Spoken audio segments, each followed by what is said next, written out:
Welcome back to my channel. আশা করি ভালো আছেন তো গুড মর্নিং। চলে এসেছি শ্রাবণী এমএস ব্লগে আপনাদের সাথে নিয়ে পথ চলতে। আশা করি ভালো আছেন, সুস্থ আছেন। আমিও ভালো আছি। আপনাদের সুস্থতা কামনা করে ভিডিওটা এখান থেকেই শুরু করলাম। রান্নাঘর দিয়ে মাছ কয়েক পিস বার করে নিলাম। মাছ বার করে যেহেতু বাবা এসছেন আর আমাদের তিনজনাকার 3 পিস মাছ বার করে নিলাম। এখানে ভাতটা চাপিয়ে দিয়েছি। আর আজকে বানাবো, বাবা নিয়ে এসছেন সাথে করে।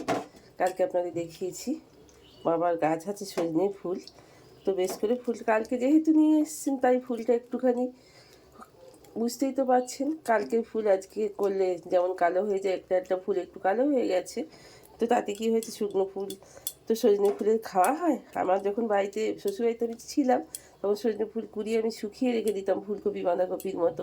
তো যাই হোক, এখানে মাছগুলো বার করে নিয়েছি। এখানে বরফটা কাটিনি বলে আমি একটু জলটা দিয়ে বরফটা কাটিয়ে নেব, কারণ বাচ্চাবাবু স্নান করার সময় হয়ে গেছে। ও একটু ভালো আছে, কিন্তু ভালোই আছে, ব্যথাটা কমেনি। অফিস কামাই করলে আর চলবে না, তাই জন্য ওকে আজকে ব্যস্ত হয়ে যেতেই হবে। কালকে এত ফোন এসছে, এত ফোন এসছে। তো চলুন, সকালবেলা এত বকে না বকে আপনাদের সঙ্গে গল্প করতে গেলে না আর কোনোভাবেই কাজকর্ম করতে ইচ্ছা করে না। তো কাজ করতে করতে গল্পটা শুরু করে দিই। তো চলুন এবার আগে পোস্তটা করে নিই, তারপর মাছটা করে বাচ্চাবাবুকে দিয়ে দিই, তারপরে অন্য কাজ। টেবিল থেকে বাসনও বার করা হয়নি এখনও। সজনে ফুলে একটুখানি পাঁচ ফোড়ন ফোড়ন দিলেই টেস্টি টেস্টি খেতে হয়। তো চলুন চাপিয়ে দিই। পোস্তটা বাটা হয়ে গেল।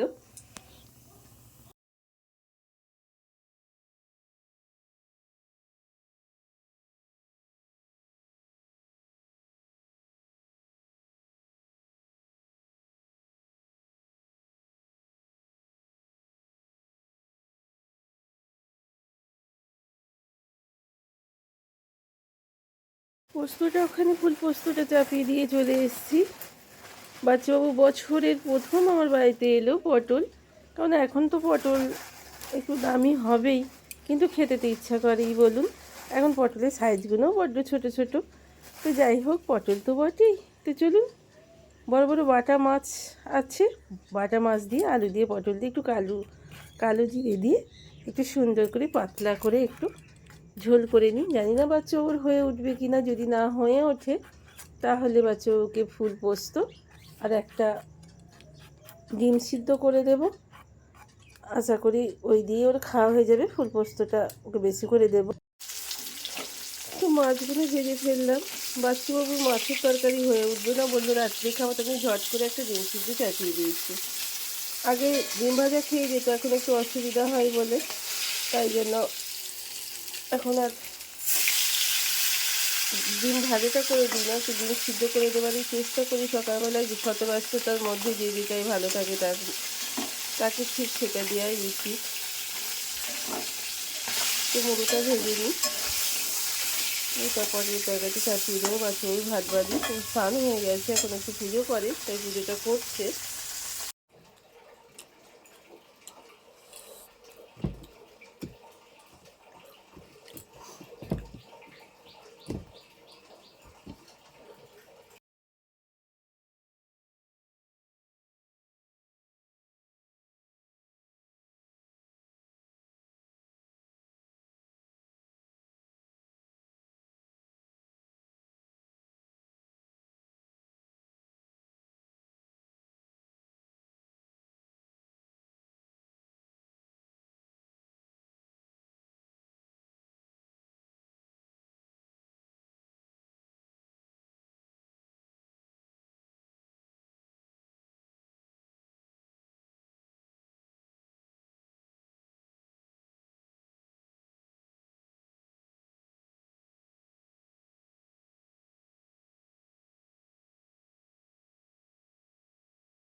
Good morning. এটা যে এতই ব্যস্ত তার জন্য আমাকে এগুলো করে দিতে হবে। কি করবো বলুন? এই দেখুন বিছানা পরিষ্কার করে দিল বাবা, এইগুলোও করে দিচ্ছে আমি খুবই ব্যস্ত বলে। তো করে দেয়ও বাবা এসে, আপনারা দেখেছেন, আপনারা দেখিয়েছি, দেখলেন তো। বাবা মায়ের কখনো বিকল্প হয় না, বাবা মা সবসময় চিরন্তন। সব থেকে ভালোবাসার জায়গা হচ্ছে আমাদের মেয়েদের বলুন ছেলেদের ভালোবাসার জায়গা হচ্ছে মা বাবার কোল, মা বাবার কাজ, মা বাবার সান্নিধ্য, সব কিছুটাই। তো তাদের বিকল্প কখনো হয় না, হয়ে কোনো দিন ওঠেনি পৃথিবীর সৃষ্টি হয়ে থেকে। মা বাবার বিকল্প কোনো দিনই কোনো কিছু দিয়েই পূর্ণ করাও যায়ও না, আর হবেও না। তো চলুন 2 কাপ চা বাবার আর আমার জন্য বানিয়ে ফেলি। এখানে আমি তুলসী পাতা, আদা আর একটু তেজপাতাও দিয়ে দিয়েছি, জানেন তো। দিয়ে ও সাঁড়াশিটা কোথায় গেল, দেখেছেন দুটো সাঁড়াশির একটাও নেই, হাতের গোলে না কিচ্ছু খুঁজে পাওয়া যায়। চলুন, সাঁড়াশি পেলাম না, সব সাঁড়াশি নামিয়ে দিয়েছি, কারণ বাসন কোসন এখনো মাজা হয়নি, বুঝতে পারছেন, দেখতে পাচ্ছেন। তো চাটা আমার অলরেডি ফুটে গেছে, বাবাকে দিয়ে দিয়ে আমি একটু খেয়ে নিই।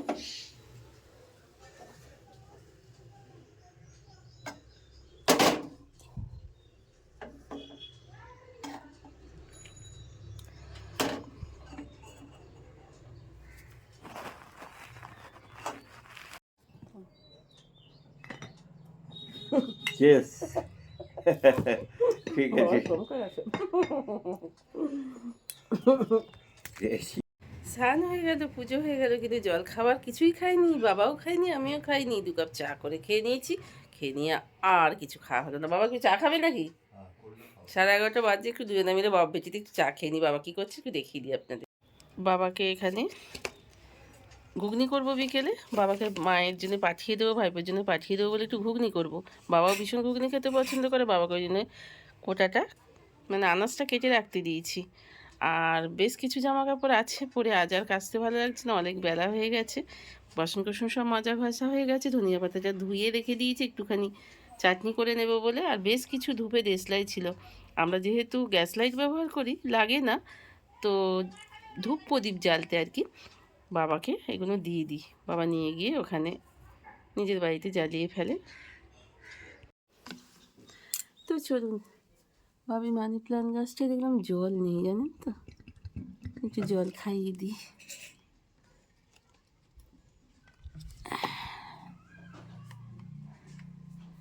এগুলো তো জলেতেই আছে, তাই দিতে হবে না। ওই দেখুন ওপরে কোথায় ভাবি মানি প্ল্যান্ট, দেখুন, বুঝতে পারছেন, চারিদিকে আছে, কি ভালো লাগে দেখতে বলুন। চলুন দেখি এবার কি করা যায়, ভিডিওটা এবার একটু ছেড়ে দিই আর কি। তো আর একবার আমি চলে এলাম রান্নাঘরে, একটুখানি ভাবছি একটু বেগুনি করে নেবো, কিন্তু বাসনটা ফাটিয়ে নিয়েছি।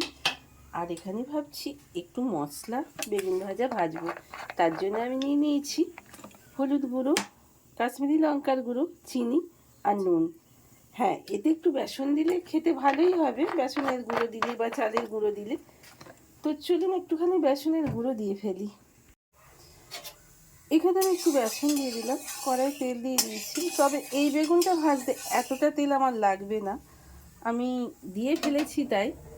তো আমি তুলে রেখে দেব, চলুন তুলে রেখে। ওভেনটা সারিয়ে আনার পর থেকে গ্যাসের ফ্লেমটা একদম বাড়ছে না, জানেন তো। কোনোবার দেখি যে বেশ জোর হয়ে গেল, আবার কোনোবার দেখি যে জোর হলো না। এবারে একদমই সারিয়ে আনার পর আসলে গ্যাসটা আজকে 25-26 বছর হয়ে গেল, ওভেনটা একভাবে চলে যাচ্ছে, আমি চেঞ্জ করিনি। আপনারা বলুন বাবারে, হয়তো বলবেন বাবারে কীভাবে চলছে, হ্যাঁ চলছে, এইভাবেই চলছে, এইভাবেই আমি চালিয়ে দিচ্ছি। তো চলুন আমি মাখিয়ে নিলাম বেশ করে ভালো করে। আমরা খেতে বসে পড়েছি। ওই দেখুন মশলা বেগুন ভাজা, ফুল পোস্ত আর মাছ দিয়ে আলু দিয়ে পটল দিয়ে ঝোল। আমিও ভাত নিয়ে বসে পড়েছি, একটু করে পেঁয়াজ গুছিয়ে নিয়েছি। বাবাও খেতে বসে পড়েছে, আমি এধারে বসে পড়েছি নিয়ে। আর বাচ্চুর পাতের ভাতগুলো তো আমার জন্য থাকবেই, আর এখানে আছে বাচ্চু মাছ খেয়ে যায়নি, ডিম সিদ্ধ করে দিয়েছে আপনারা দেখেছেন, ওই মাছটা রইলো, আমার তোলা যেটা আছে।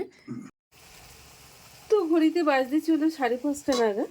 আমি চলে এসেছি রান্নাঘরে, বাবার আবদারে একটুখানি ঘুগনি করছি। বাবা ভীষণ ঘুগনি খেতে পছন্দ করে।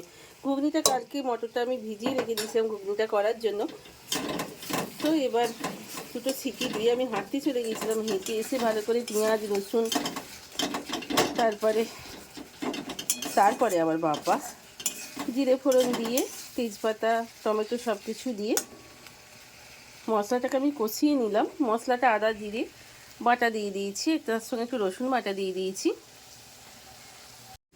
তো সিদ্ধ করা মটরটা আমি দিয়ে দিলাম।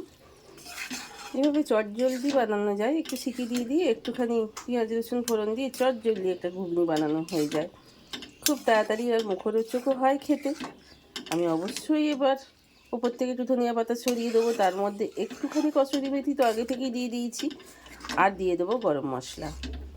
তো চলুন এটা হতে থাকুক, সেই সঙ্গে আজকে ভিডিওটা আমি এইখানেই শেষ করব।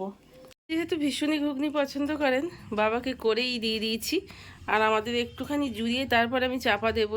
যতই ওপর থেকে কিছু পড়ার আশঙ্কা থাকলেও কিছু করার নেই, ভীষণ গরমেই তার জালিগুলো পেতেগুলো আমি চাপা দিই না। যেহেতু বাবা বাড়ি চলে যাচ্ছে, কাল এসছেন মোছাবে, মাকে একটু ঘুগনি টিফিন কোটো করে পাঠিয়ে দিলাম। বাবা এই গাছটা নিয়ে যাচ্ছে, কাঁঠাল গাছ, জানি না হবে কি না এই গিয়ের সময়, তবে বৃষ্টি তো মাঝে মাঝে হচ্ছে। সাবধানে এসো। ঠিক আছে, হ্যাঁ ভালো থেকো। হ্যাঁ হ্যাঁ, আবার এসো। হ্যাঁ, হ্যাঁ, ভালোভাবে ঘুরে এসো তারাপীঠ থেকে। হ্যাঁ। ঠিক আছে, হ্যাঁ। গুড ইভিনিং, চলে এসেছি রান্নাঘরে, ভাত চাপিয়ে দিয়েছি। আরও বেলাকার একটু বাছুর মাছ আছে, ডালও আছে একটু, আর এবেলাকার ঘুগনি আছে, এই দিয়ে ডিনার তো অল্পই তো খাওয়া, ওই হয়ে যাবে। তো চলুন ভিডিওটা এইখানেই শেষ করছি। ভালো থাকবেন, সুস্থ থাকবেন, সদা সর্বদা হাসি খুশি থাকবেন এবং পরিবারের সঙ্গে খুব সুন্দরভাবে দিন যাপন করবেন, এই আশা নিয়ে এতক্ষণ পর্যন্ত যেসব বন্ধুরা আমার সাথে ছিলেন, পাশে ছিলেন, তাদের অসংখ্য ধন্যবাদ জানিয়ে আজকের মতো ভিডিওটা এইখানেই শেষ করছি। চলুন, গুড নাইট।